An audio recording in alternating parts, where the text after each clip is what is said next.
Holy shit! Welcome back to the NastyMetalProductions channel here at YouTube, and if you're kind of wondering why I started off saying that, because that's never a part of my intro routine, but I think it's very fitting because of holy shit, I'm now here finally again in the beginning of 2024. Now giving off my list of favorite albums of last year, 2023.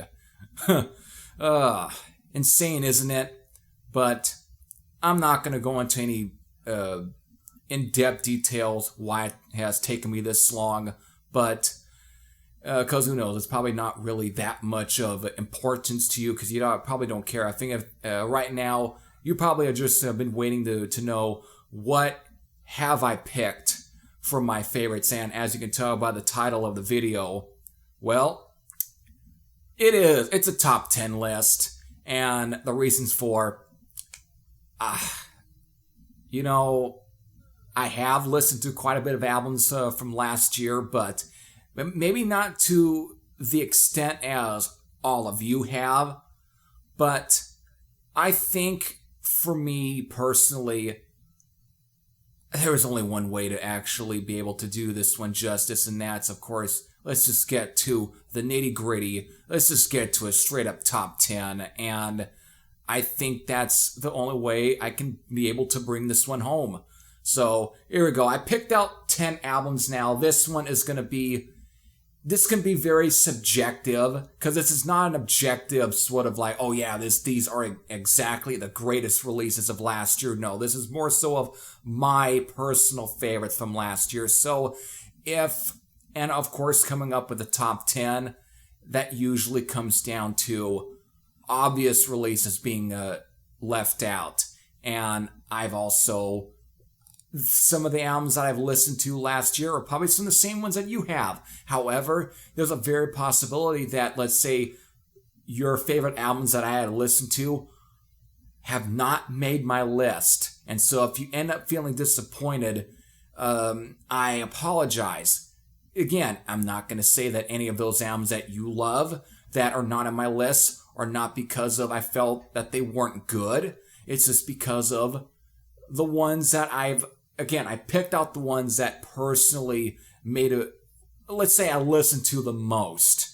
And again, some of the albums that I reviewed plenty of albums to begin with. And again, some of that were probably your favorites. Again, I gave really good ratings to, but when it comes down to putting together a list, you have to really pick the ones that really made the most impression on you, and that's what it comes down to. So, again, I know I'm now going on the 3 minutes here, but again, I'm just have to state before this video as a bit of a warning, if there are some albums within my list that you're kind of surprised by, and you're just surprised with the fact of some albums that, let's say, that I excluded from, again, that's not because of I thought that they sucked. That's because of there was just so many other ones that I think that I ended up enjoying even more, just played more times. But I'm not discrediting, any of those albums. Those were good. For example, I'm sorry, but War Remains from N-Force is not in here. Even if I gave it a 10, it's just because, let's just put it this way.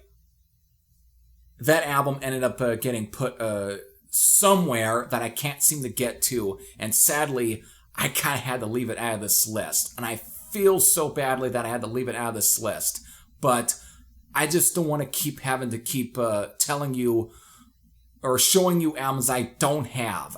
There is 2 exceptions in this list, but I just want to keep going. Oh yeah, just picture so-and-so on that's on your screen. If anything, you'll just envision it. I want to keep doing that. I want to keep showing you something that's invisible. I want to show you something that's physical, even if it means I have to neglect it for obvious stupid reasons. But that's my warning there. But again, that's a honorary shout out. War Remains from N-Force. That really could have been in my top 10. That was a really good album. So here we go. Before now, since I'm going on now, already going to be 5 minutes, let's just get right to this. So, let's get to top 10. And coming out of top 10 is The Banishing from Bottomless. This is their second album. Again, an Italian doom metal band. Actually, the only doom metal band to be on this list, to be obvious, or to be honest. And again, they are a power trio. And this was released through Dying Victims Productions this year. And since I don't own it, again, this is one of those exceptions I don't own, but I am going to tell you about it for briefly, because I got plenty of others to get to, because I don't want to make this about 30 minutes long. Again, just picture a black and white cover with obviously the three band members standing possibly at, was it maybe some sort of church or something like that? I obviously, maybe a cathedral or something like that. Just, maybe it could be, I don't know, I'm actually looking at it right now. Maybe it could be under a bridge somewhere in Italy. I have have no clue. But just picture that. But with the logo being in purple, and then of course the title font also being in purple. So there you go. But anyways, the music is again, it's classic, traditional doom metal in the vein of, pretty much for me, in the vein of Pentagram. And so if you really love albums like Day of Reckoning or any other Pentagram for that matter, I can't see you not liking The Banishing from Bottomless, because this is a really good album to begin with, and it made a really good impression on me. I mean, there were probably a few doom metal releases that I probably have checked out this year, and I love doom metal. I've obviously name-dropping Pentagram, and of course I love Saint Vitus and those kind of bands. However, this was one that seemed to really stuck the most with me, and again, it just reminded me a lot of Day of Reckoning from Pentagram. But that's not to say that Bottomless are a Pentagram clone. They do have a bit of their own identity, and I think they were able to kind of bring in more of an identity onto this sound than it was on their very first record. So there's at least some sort of distinctiveness on here, and so with that alone, I hope that description is enough to turn you on to Bottomless. So please, definitely go on and check that album out. But again, that's at number 10. So let's now get to number 9, which is the debut album right now from Crossed Hearts. This is Forced Perspective.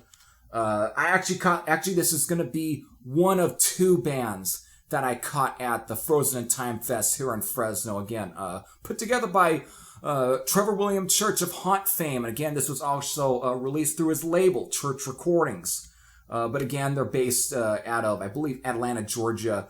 Of course, before I even went to that festival, I didn't really quite know who Crossed Hearts were, but I obviously saw their name listed on the event, and so I was like, all right, I'll definitely check them out. And before they even, went on to stage, I actually went up to the merch booth to pick this up, because I wanted to actually get this. That was one of the things. I heard snippets of them, but I was really, in a way, kind of going slightly blind to this band. But after having such a great conversation with Carly Jackson there, who was the vocalist of the band, having a very cool conversation with her, that was another one that just made another good impression on me. But once they did take the stage, that was enough to sold me on this band. It sold me on them. And again, it's definitely traditional heavy metal, but honestly, there's just something about the sound that really just draws me to that, and it just kept me coming back to the sound. That's probably a better word. And again, I gave it a really good review to begin with, but man, I just could not get enough of the sound. It's definitely good traditional heavy metal. It's their first album, and I do expect their subsequent albums to be just as good or maybe even better. But I say this was a really good album, and so far this has made my top 10 list. Again, being at number 9. So there you go. Forced Perspective from Crossed Hearts. Definitely do check them out. All right, let's get to the next one here. Actually, if I had my that copy, whatever, of War Remains from Enforced, this would have been the album that replaced this one. But obviously not. This is the album that ends up being in Enforced place, and of course, this is a really good thrash metal album, and I just recently got this one, actually from the guy who runs the label, but I'm talking about the debut full-length album from the Donner Party. It is Cunning Class, and I'd say if you really do enjoy enforced, or you'd like at least good modern day crossover thrash metal that actually kind of has a bit of that personality and that aesthetic of the 80s sort of crossover thrash, but yet still being very heavy and very biting, please do check this band out. Please do check this album out. It is definitely a very solid album from these guys, and I think they definitely deserve a lot of your support. It is just good, crunchy, sort of very moshing crossover thrash. So if you like SOD/MOD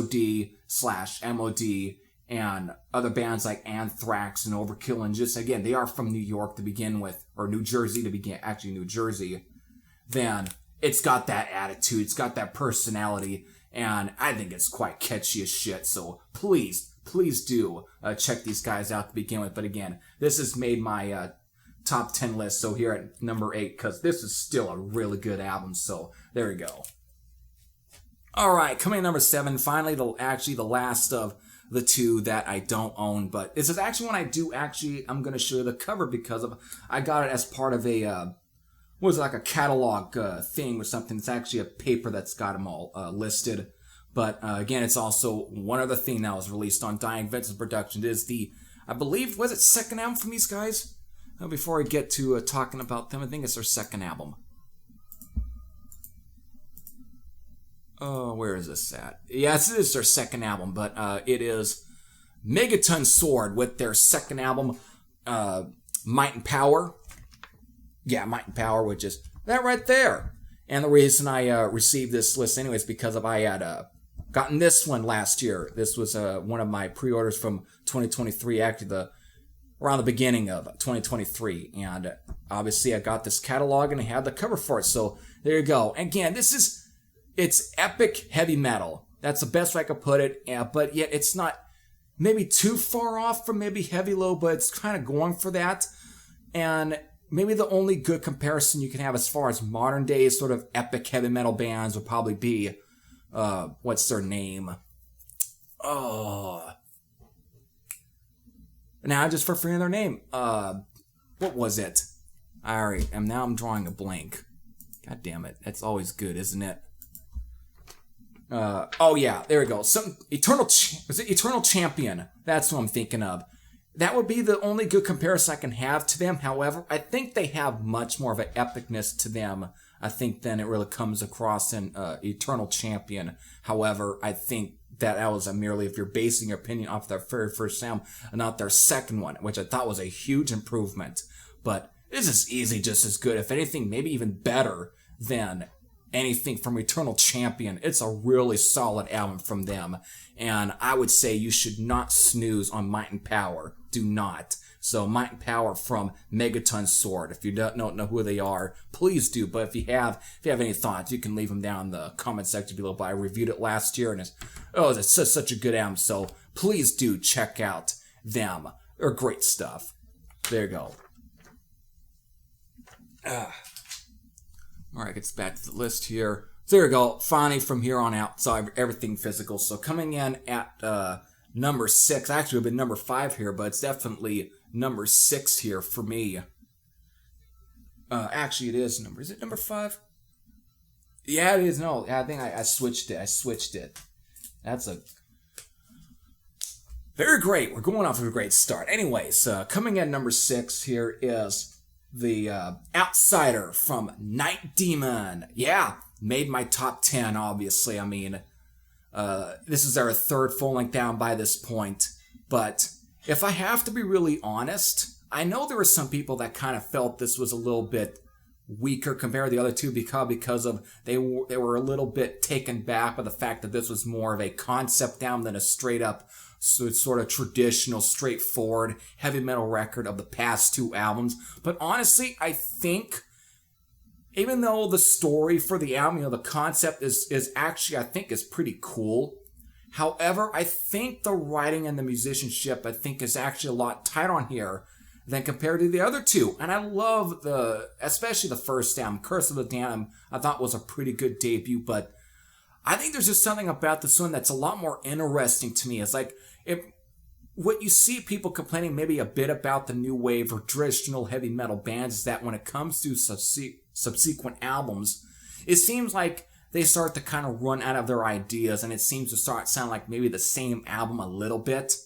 In the case for Night Demon, I think they, and especially with, was it Jarvis Leatherby, I think he ended up having a bit of he didn't want to try and be trapped into that, and I think he wanted to do something a little bit different, but still keep some of that same personality of the Night Demon sound. Keep some of that personality, but kind of change up the concept a little bit and make it a bit more interesting. I think in a way he wanted to throw a little bit of a curveball to the fan base if they can, see how well they can, react to this one. And I think he did a pretty good job doing that. So I ended up really enjoying this one a lot. So that's here at number 5, actually number 6. I keep thinking number 5 because of the way I put it. But again, number 6 here with Outsider from Night Demon. All right, here we go. Coming at number 5, this is now the second to last of the bands that I caught at Frozen in Time, but it's definitely the 2 that really made an impression on me. But this is the self-titled debut from Blind Oath, based out of, I believe, was it Arkansas? No, Oklahoma. They're based out of Oklahoma. I always keep thinking but it's Oklahoma. But these guys made an impression on me. Again, these guys do kind of have a little bit epic metal sort of personality to them.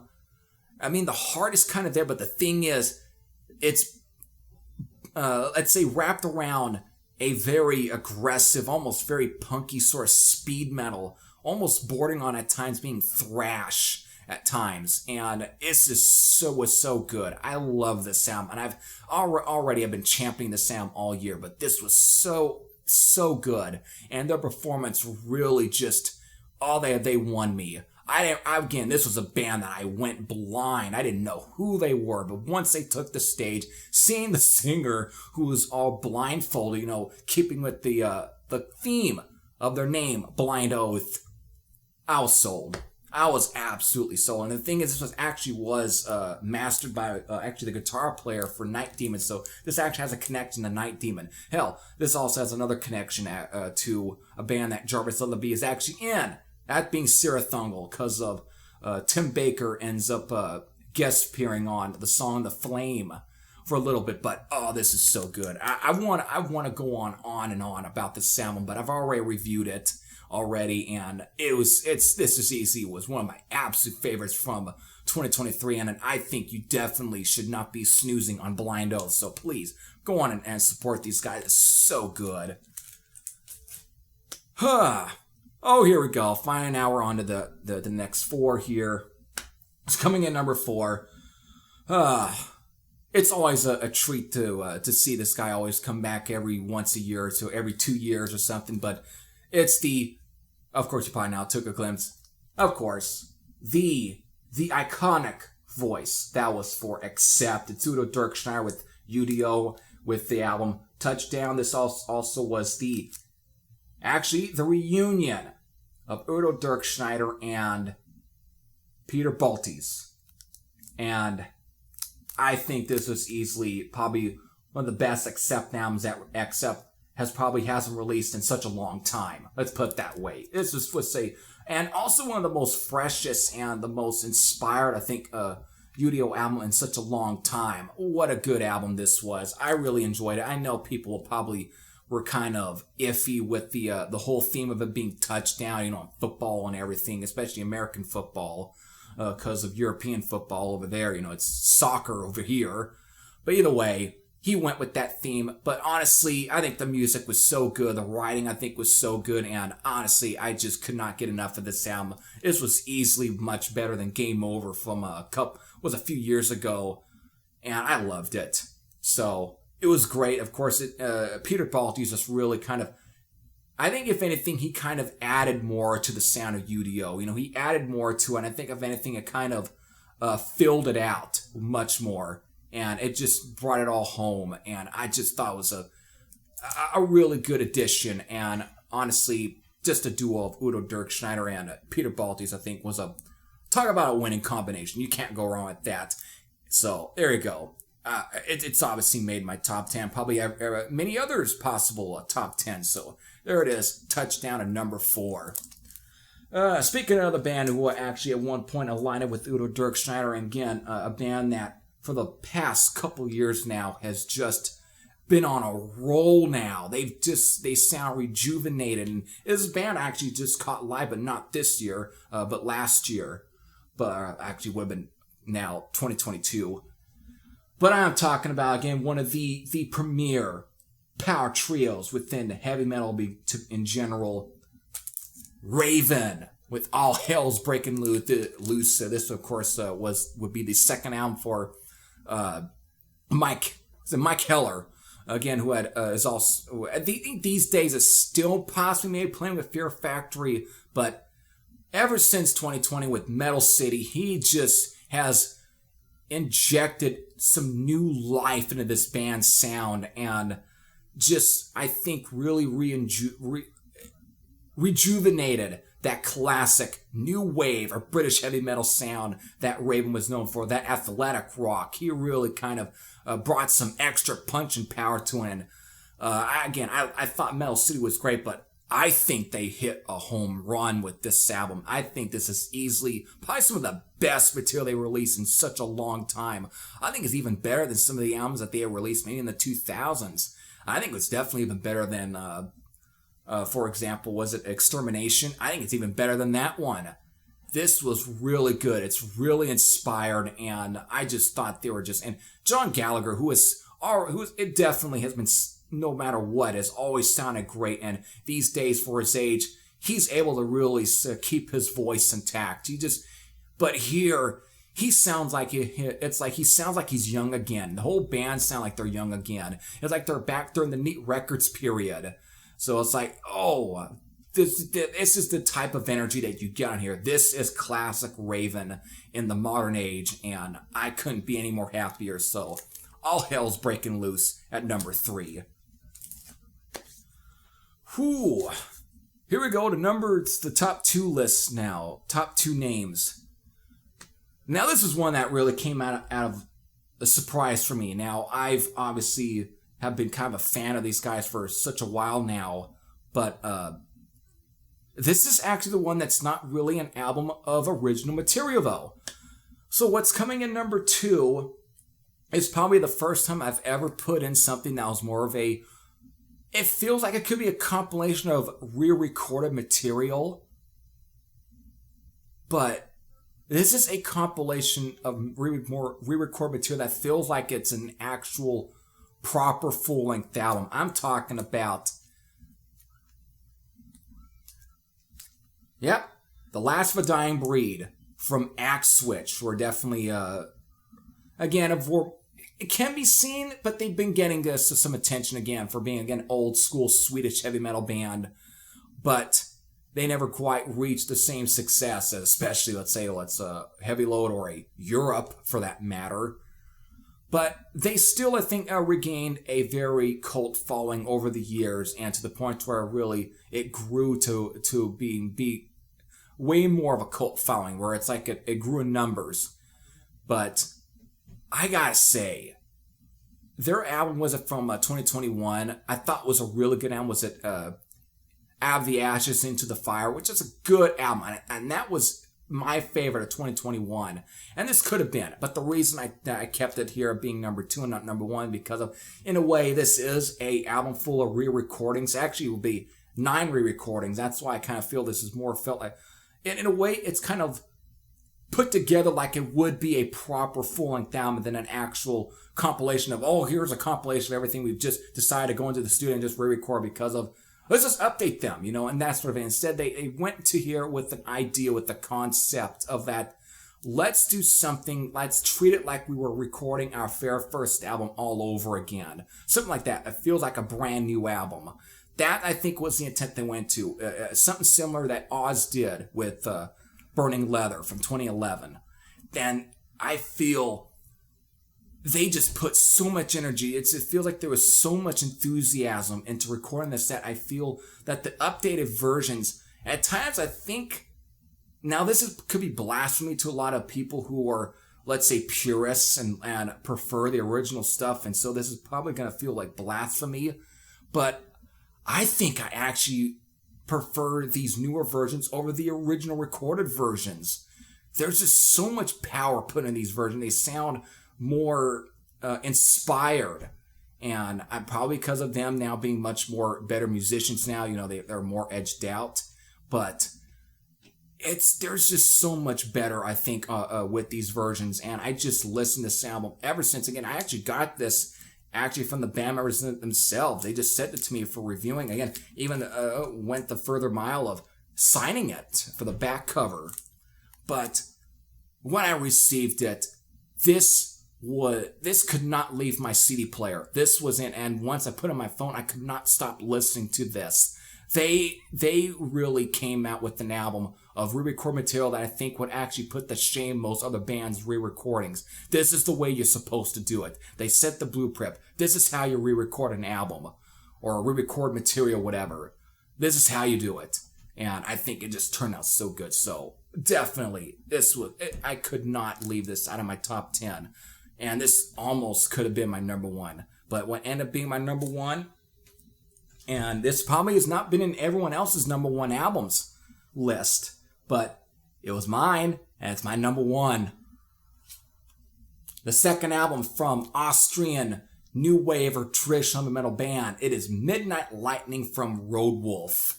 And I really went back and forth. Would I want this as my number one or the Axe Switch? And I decided to go with this one. You know why? Just in a way, the same sort of feel with Night Demon. Instead of trying to redo everything that they did on their first album and copy everything else, they went with an album that I think where each song had its own identity, it had its own feel to it, but yet it doesn't feel out of place on the album. Even with something like High Under Pressure, where there actually feels like a boogie rocker, where they add in like saxophone solo into it, but yet it never feels out of place. They did a thing that not very many bands seem to do these days, and that's keep everything as interesting as possible. A lot of hooks. It's so old school sounding, but yet with still keeping a bit of a identity. And oh, I love this album. I just love this album so much. Even the ballad that ends the album isn't, again, it doesn't feel like filler. They just had a good concept in mind, and I think they went in with a really good album. So, and of course, let's not talk about songs like Mark of the Devil, which is so heavy. Don't Deliver Us from Evil is so, it feels very old school, but at the same time, maybe authentic. It's just so good. Let's just put it that way. It's good. There you go, folks. There's my top 10. If you have any thoughts of any of these, I know I said I wasn't going to go to 30 minutes, but guess what? We almost went to 30 minutes, but I'm going to make sure that I keep it as much under it. So, again, these are my top 10. If you have any thoughts on any of these 10 albums, please leave them in the comment section below. But let's also get this out of the way. If you felt very disappointed by some albums I paused, I ended up excluding, there's a very possibility that I'm going to come back with the second video of me talking about the albums that almost could have been on my list. Basically, a list of honorary mentions. And that includes albums I have reviewed that I didn't end up buying, or just not got around to buying, and so on. It's going to come out in there. So with that, if you have any thoughts, leave them on the comment section below. Again, if they're either positive or negative, leave it on there. So you go, this is Heavy Thrasher saying I'm back, and I'll see you all later. Take care, everyone.